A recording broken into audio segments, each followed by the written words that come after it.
Sir, ngayong hapon, may napansin kaming butas sa limango. Ito napakalaki mga kamaster. Ito, sobrang laki ang lapad ng ano. Ang lapad ng butas niya. Tapos tinusok ko. Nandito yung butas niya. Kuhain natin.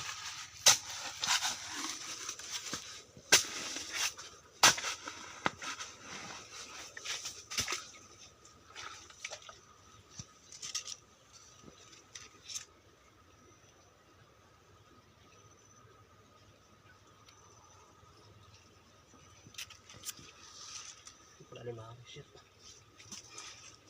Naisahan ako, hindi pala alimango to. Kagang. Kala ko alimango, laki sana.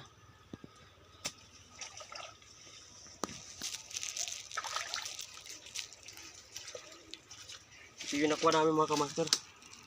Napakalaki butas pero hindi pala alimango.